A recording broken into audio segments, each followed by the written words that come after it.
L'attaque de la synagogue de Manchester fait la une de toute la presse britannique. Mais son auteur était-il un terroriste islamiste, comme l'affirme le Daily Mail? L'enquête ne l'a pas encore confirmé. Jihad al-Shami, c'est son nom, était un citoyen britannique de 35 ans, d'origine syrienne. Il est arrivé dans ce pays alors qu'il était enfant. Il a été naturalisé citoyen britannique quand il était encore mineur, au milieu des années 2000, vers 2006. Il était inconnu des services de police antiterroristes. Il n'avait jamais fait l'objet d'un signalement préventif auparavant. Dans un message posté sur les réseaux sociaux, sa famille se dit profondément choquée et condamne un acte haineux contre des civils innocents. L'attaque s'est produite jeudi matin dans cette synagogue très fréquentée en ce jour de Yom Kippour. Jihad al-Shami fonce d'abord en voiture sur des personnes devant le bâtiment avant de sortir du véhicule et d'en poignarder d'autres. Les fidèles à l'intérieur l'empêchent alors d'entrer dans la synagogue.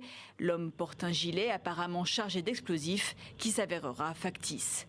Les forces de l'ordre l'abattent quelques minutes plus tard. Outre l'assaillant, 2 personnes sont tuées et 3 autres blessées. Ce vendredi, la police de Manchester indique être à l'origine de la mort d'une des victimes et des blessures d'une autre, toutes deux touchées par les balles des policiers venus arrêter Jihad al-Shami. La communauté juive est bouleversée, elle réclame des garanties de sécurité.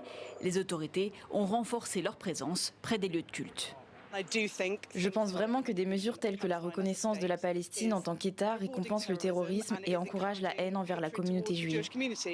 Quant aux musulmans de Manchester, ils craignent une stigmatisation et une poussée d'islamophobie. En tant que musulman, j'ai des membres de ma famille qui affichent clairement leur appartenance à cette religion en portant le foulard, le hijab. J'ai un peu peur pour eux car lorsqu'ils sortent, certains dépourvus de bon sens pourraient leur reprocher ce qui s'est passé et les agresser. Le Premier ministre Keir Starmer s'est rendu sur place avec son épouse. Il affirme une responsabilité collective dans la lutte contre l'antisémitisme.